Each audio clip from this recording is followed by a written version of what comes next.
Écrire et équilibrer une réaction chimique. Écrire l'équation de combustion du carbone.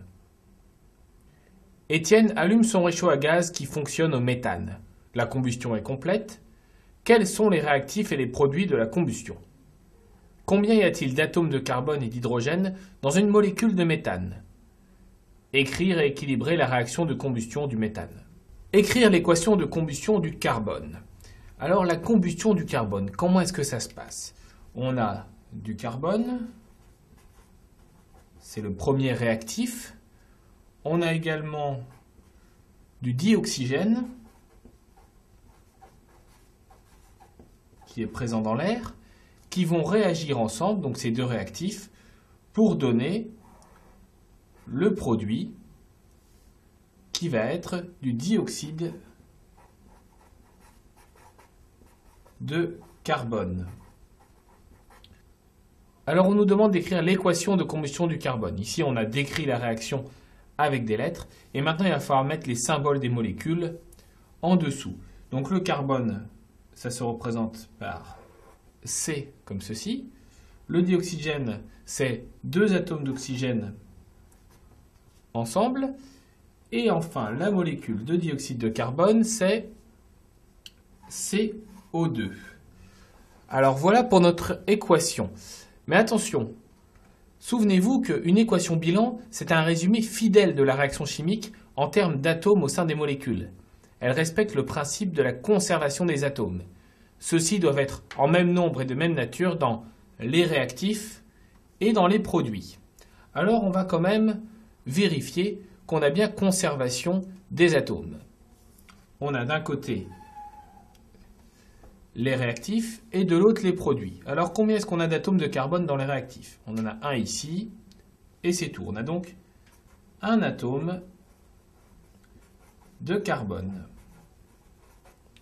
Combien est-ce qu'on a d'atomes d'oxygène de ce côté? Alors on a une molécule de O2, c'est-à-dire qu'il y a deux atomes d'oxygène. Donc deux atomes d'oxygène. Alors allons maintenant du côté des produits. On a un atome de carbone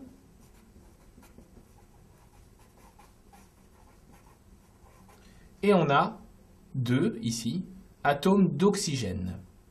Donc on a deux atomes d'oxygène du côté des produits.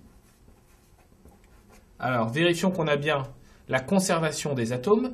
On a un atome de carbone dans les réactifs qu'on retrouve dans les produits. On a deux atomes d'oxygène dans les réactifs qu'on retrouve dans les produits.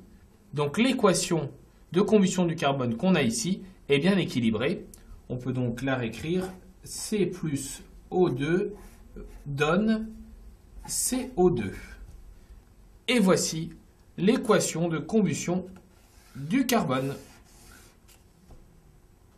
Étienne allume son réchaud à gaz qui fonctionne au méthane. La combustion est complète. Quels sont les réactifs et les produits de la combustion?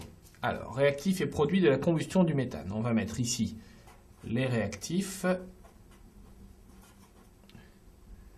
et ici les produits. Alors, les réactifs, eh bien, on parle ici de la combustion du méthane. Donc, le méthane est un des réactifs. Et quand on parle de combustion dans l'air, eh bien, le méthane va réagir avec du dioxygène. Les produits maintenant. Eh bien, on sait que quand du méthane et du dioxygène réagissent ensemble, ils vont former du dioxyde de carbone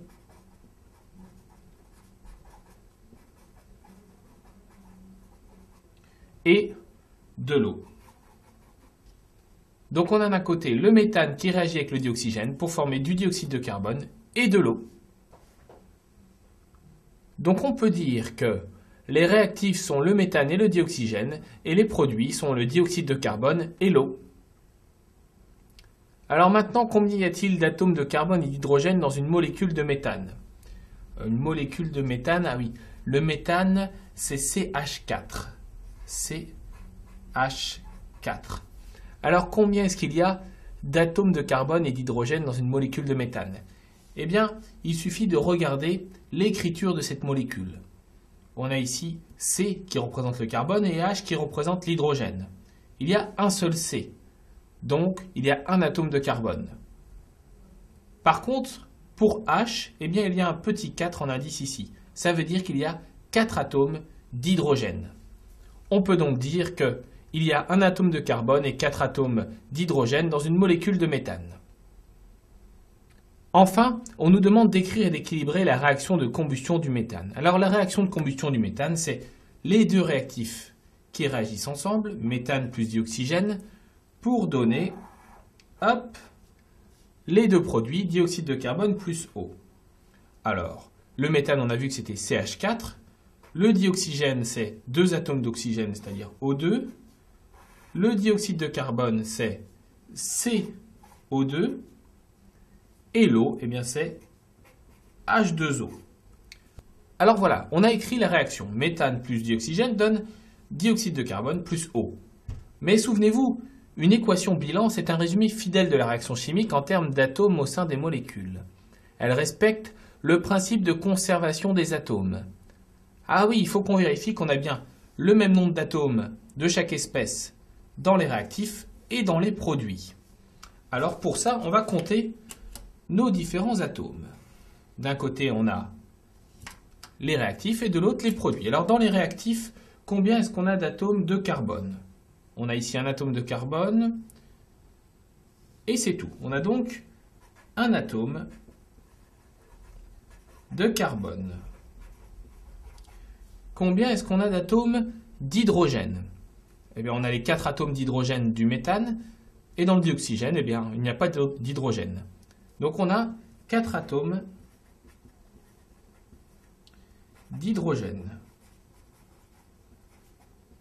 Combien est-ce qu'on a d'atomes d'oxygène? Eh bien, on en a 2. Ça fait 2 atomes d'oxygène. Alors, passons maintenant du côté produit. Combien est-ce qu'on a d'atomes de carbone? On en a un qui est dans le CO2. Un atome de carbone. Combien est-ce qu'on a d'atomes d'hydrogène? Dans le CO2, on n'en a pas. Ah, on en a 2 dans la molécule d'eau. Donc on a 2 atomes d'hydrogène. Et enfin, combien est-ce qu'on a d'atomes d'oxygène? Ah, on en a 2 ici et on en a un ici. Donc 2 plus 1, ça fait 3 atomes d'oxygène. 3 atomes d'oxygène. Alors, vérifions qu'on a bien conservation des atomes.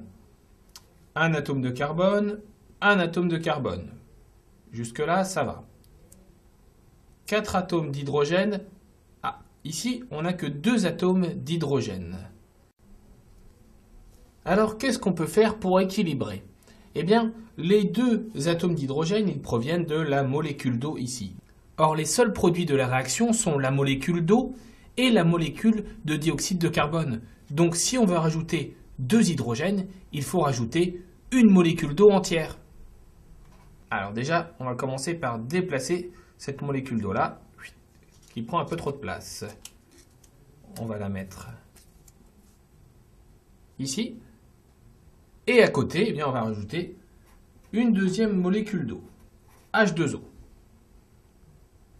Alors, combien est-ce qu'on a d'atomes maintenant? On a maintenant 4 atomes d'hydrogène. 4 atomes d'hydrogène. Et pour ce qui concerne l'oxygène, eh bien, on a rajouté aussi un atome d'oxygène. Donc, on va avoir 4 atomes d'oxygène. Donc, on a un atome de carbone, 4 atomes d'hydrogène et 4 atomes d'oxygène. Alors, les atomes d'hydrogène ont bien été équilibrés. Maintenant, il reste à équilibrer les atomes d'oxygène. On en a 4 ici et 2 ici. Il faut donc qu'on rajoute 2 atomes d'oxygène dans les réactifs. Mais les réactifs, c'est simplement la molécule de méthane et la molécule de dioxygène. Or, l'oxygène ne se trouve que dans la molécule de dioxygène. Donc, il faut qu'on rajoute une molécule entière de dioxygène. Et donc, on aura toujours un atome de carbone, 4 atomes d'hydrogène Et au lieu d'avoir 2 atomes d'oxygène, on en aura 4. Dans les réactifs, on a un atome de carbone. On a un atome de carbone en face. C'est bon. On a 4 atomes d'hydrogène d'un côté et 4 atomes d'hydrogène de l'autre. C'est bon. On a 4 atomes d'oxygène d'un côté et 4 atomes d'oxygène de l'autre. C'est bon aussi. Donc on peut écrire notre équation équilibrée. Ce sera CH4, le méthane, plus 2 molécules de dioxygène, ces deux-là, qui va donner CO2, du dioxyde de carbone, plus 2 molécules d'eau. Et voici Étienne en train de faire réchauffer sa soupe au milieu de la pampa. Et d'ailleurs, je pense que lui, il s'en fiche un peu de ce qui se passe dans son brûleur, tant que ça chauffe, ce qu'il y a dans sa casserole.